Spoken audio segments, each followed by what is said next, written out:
اتفضلي. لا لا، اتفضلي اتفضلي.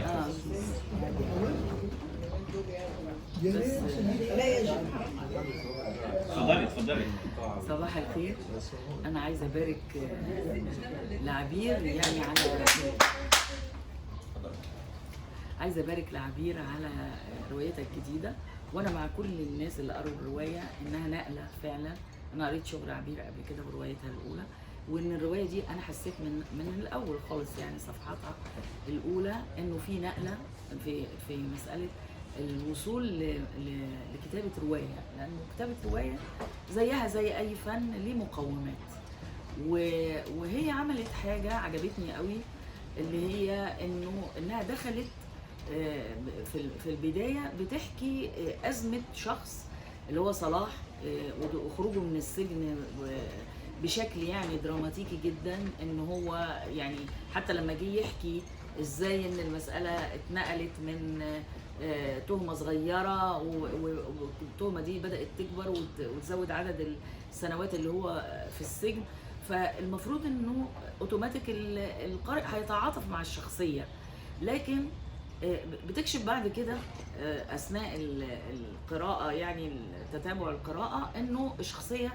على عكس ما قدمت نفسها انها شخص مظلوم او شخص يعني تعبان او انه كان بطل ومحب للحياة، اتضح انه الكلام ده كله غير صحيح.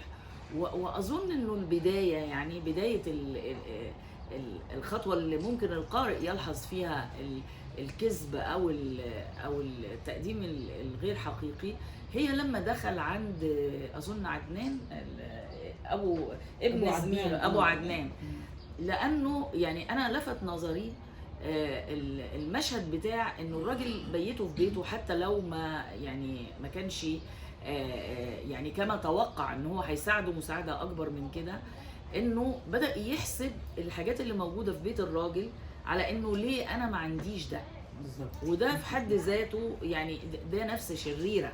يعني لما بيكون انسان داخل بيت حد اكرمه، ما تكونش النتيجه ايا ما كان الوضع ان هو يبتدي يدور على الراجل ده يمتلك ايه وانا ما كنتش مكانه ليه. يعني من هنا انا بدات انتبه ان تركيب الشخصيه غير ما تفصح عنه. يعني هنا نجحت في انها تنقلني لمستوى تاني من علاقتي بالشخصيه، علاقه القارئ بالشخصيه.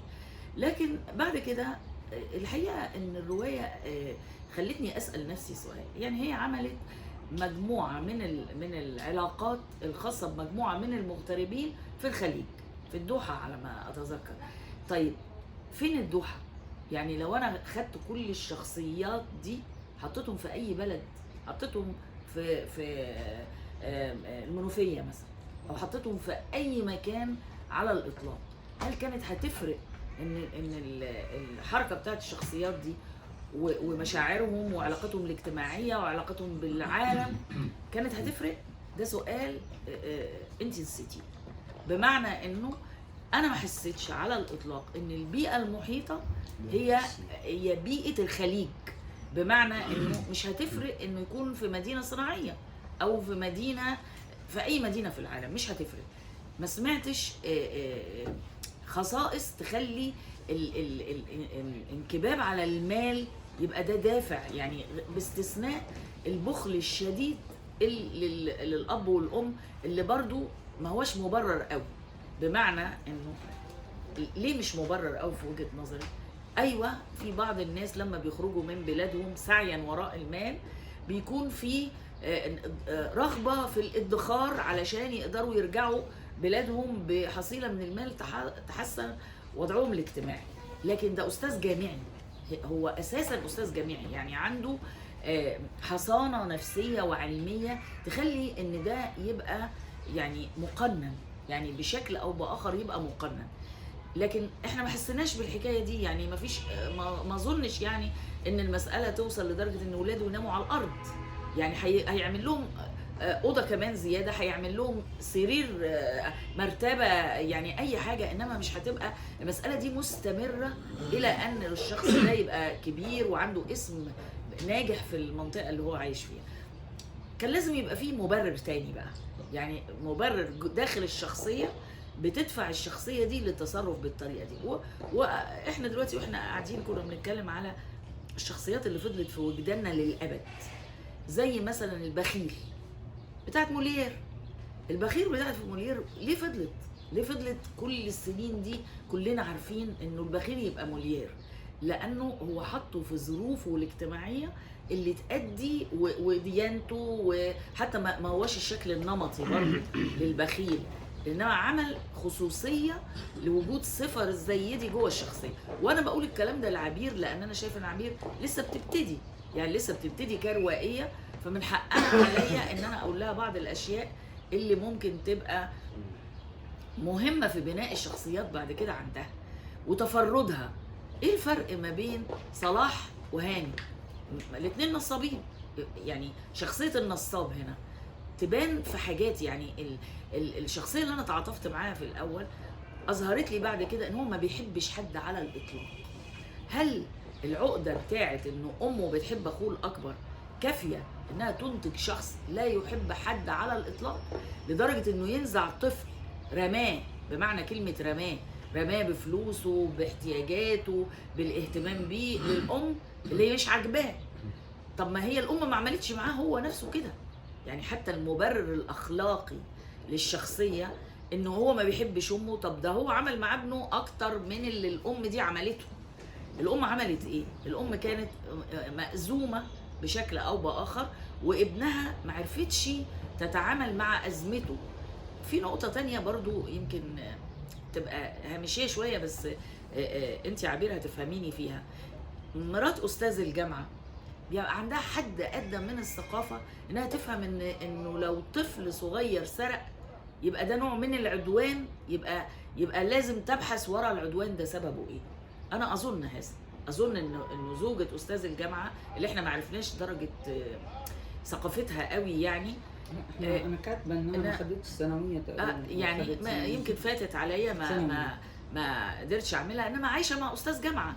يعني يبقى في بعض الحاجات حتى بالفطره، الامهات الفطريات خالص اللي ممكن تلاقي مثلا بياعه الجرجير او كذا هتخبطه على ايده كده وتقول له حرام، مش هتقتله، يعني مش هتنبذه من حياتها لانه خد حاجه مش بتاعته. هنا يعني التقديم لشخصيه الام ان هي في درجه من الاختلال في العواطف. يعني زي ما احد الاصدقاء اتكلم من شويه ان دور الام انعكس، يعني بقى في حل محله الاب. يعني الاب كان اكثر تعاطفا معاه اكتر من الام، يعني ان هو اللي كان بيديله فلوس من وراها، ان هو اللي كان بيعمل ده. لكن على كل الاحوال انا حسيت انه يعني الصراع على المال صراع محتدم جدا، وانه مش عايزه اقول مفيش نور. يعني مين الشخصيه اللي تنور معتدله بحيث انها تقول لي ايوه المال موجود والحب اقوى مثلا، ان هو حتى ما دخلش في قصه حب تخليه يحس ان كل اللي فات ده كان غلط، ان نظرته للدنيا. اصل الاعتراف مش هيأثر عليا كقارئ انه ندمان للحظه، لكن كان يأثر عليا كقارئ انه يعمل، انك تعملي له لفته تغير حياته. يعني الحب يغير الشخصيات دي، الحب يغير اي حاجه. فانا ما اعرفش طبعا انت كنت تعملي ده ازاي، لان انا مش مفروض اقول لك ولا اي حد يملك انه يقول للمؤلف يعمل ايه. لكن على وجه العموم انا مبسوطه انه الروايه فيها كل التشابكات دي الاجتماعيه، وان كان انت عندك في النص الثاني من الروايه جمله حوالين ما بين اظن هاني وصلاح، حوالين المسلسلات التلفزيونيه المصريه، انها ان اللي بيحصل ده شبه المسلسلات التلفزيونيه المصريه. انا اظن ان الروايه خدت شكل المسلسل التلفزيوني، بمعنى ببنيته اكتر ما خدت بنيه الروايه. يعني اظن هذا ان الطريقه اللي اتبنت بيها الروايه كانت اقرب للمسلسل التلفزيوني منها الى الروايه. والفرق انت هتعرفيه من الكتابه ومن القراءه، لانه فكره ان الشخصيه تتكلم عن نفسها، وهي بتتكلم عن نفسها تتنقل فجاه الى كلام الام عن نفسها، او الحوار ما بين الام وكذا. لا يمكن هو مش الراوي العليم، يعني صلاح مش الراوي العليم، وبالتالي لا يستطيع ان يعرف ما حدث عند الام في مخها وفي تصرفها اللي هو ما شافهوش. فالنقله من الكلام بتاع صلاح عن نفسه الى انه يتدخل ان الام هي اللي عملت كذا، قلقتني شويه، نقلة تلفزيونية. دي نقله تلفزيونيه، ده اللي انا اقصده من فكره ان انا اجي اخد مشهد تلفزيوني واروح نقلاه، لانه هو شاف شخصيات قدامه، على عكس الكاتب هو بيسمح للقارئ انه هو اللي يجيب من مخه. فلازم الراوي اذا راوي عليم يبقى من الاول هو اللي عارف كل حاجه داخل نفوس الشخصيات بتاعته وقادر يقولها. حتى دي عليها علامات استفهام وناس كتير عنها. لما الشخصيات هي اللي تتكلم عن نفسها لوحدها او عن وجهه نظرها في الشخصيات الاخرى، انما ما تقدرش تتكلم عن وجهه نظر الشخصيات الاخرى في الاخرين، ما تقدرش توصل لده. انا بحييكي، مبروك عليكي الروايه جميله استمتعنا بيها، واشكر المهندس الكاتب شريف العصفوري. بقالي كتير ما حضرتش الصالون، ويعني اتمنى لكم النجاح دايما في كل شيء. شكرا.